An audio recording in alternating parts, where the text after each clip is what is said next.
a part two of think before you act. Thinking. I want this to resonate around the city of Memphis. Not only in here, but in your neighborhood, wherever you go. I want this to be the pitch word. Think before you act. Because there are consequences to our action. I'm going to remind you again of the definition of think. Think is to exercise the power of reason, as by conceiving ideas, drawing inferences, and using good judgment. That's when you're thinking. You use good judgment when you really think.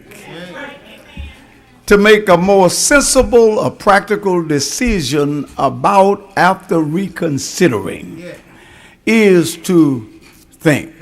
Think. We all need to think. If you don't know how, you need to learn how to think and think right. The idea is that of focusing our thoughts until they shape our behavior is when you think. Now, here what's happening here in this story about Joseph. There was envy that was going on because Joseph was a dreamer. Joseph was 17 years old at this time, and Jacob had 12 sons, and Joseph being the 11th son, and he had a younger brother named Benjamin. But Joseph was very special, and Jacob loved him because he was the son of Rachel, the wife that he had worked so many years for, 14 years for this wife. And I know that he really loved Rachel, and for Rachel to have a little Rachel, he really loved Joseph. He loved him so until he made him a special coat made of many colors. And he wanted to see his boy. He was already a handsome young man, but I'm sure that when he put this coat on, he stood out among the other brothers. And Joseph also was gifted by God, and he was a dreamer.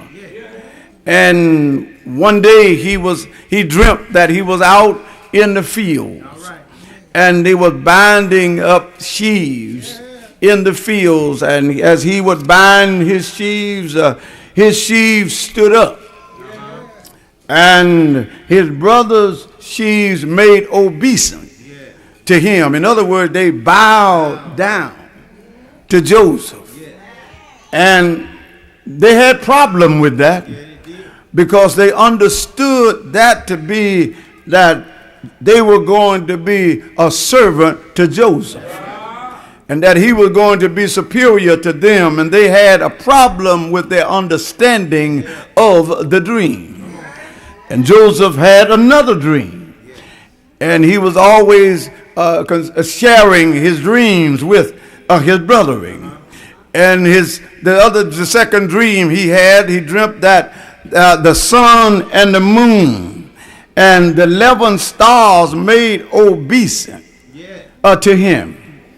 And so they had problems with this because they understood that to be his mother and his father and the other brethren, other 11 brethren bowing to him. And they had problems with Joseph, and the Bible says that they envied him the more. Have you ever known that when you are blessed in such a way, folk envy you? And they don't even understand what's really going on in your life. A lot of time folk will trade places with you and they envy you, but if they knew your place, they'll trade places with you. If they would just only think right. But when you're thinking wrong, you're never going to see anything really the way it is. You got a lot of folk are thinking wrong, and they are acting upon their thoughts, and they are not right thoughts. And so envy is a dangerous thing. Now look at these brethren of how they looked at Joseph being blessed of God, and God was blessing them all the time. Yeah. And they were fighting their bread. They were fighting their shelter for later years. And so here it is. They began to envy Joseph. Now envy really is a feeling of discontent or covetousness with regard to another's advantage, success, or possession. What someone else have, you envy what they have. But did you not know that what you have, God has blessed you with what you have? Don't envy another for what God had blessed them with. God has blessed you with something the other one does not have. I ain't getting nobody in here. I wish we had a lot of Reubens today. That's what I'm looking for, Reubens around in here and around throughout the city of Memphis. Reubens that will stand up and say, don't kill him. I told you the other week, I'd rather for you to cuss before you kill him. And if you got to cuss, cuss. But don't kill him. I ain't getting nobody in here. I'm not advocating cusses. I'm not advocating that, but if you got it in you so hard and it's down in you so, and you're so adamant over a situation, cuss. I give you permission to cuss, but don't kill him. I ain't getting nobody in here. We can help one that you cussed, but we can't help one that's dead. So it is here. They envied Joseph.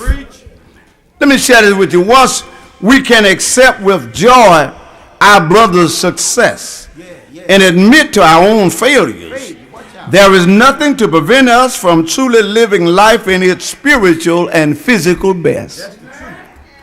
When we can accept another's success and admit to our own failures, there's nothing to prevent us from truly living life to its fullest spiritual and physical best. So we must understand that our failures, many times people want to take it out on someone else because they are deficient in some area. They want to envy another because they don't have what you have. But when we can admit our failures and our shortcomings, we can live this life to its best, to its fullest. I ain't getting nobody in here. Now, I told you last week, and I will share it with you again. That is, the truth is, what we think is what we become. Yes, sir. That's it. And where we have kept our mind is where we are today. Yes. What you were thinking yesterday, it brought you over to today. Yes. Where our mind has been, yes, that's where we are. Did you hear what I said? Our thoughts shape our behavior.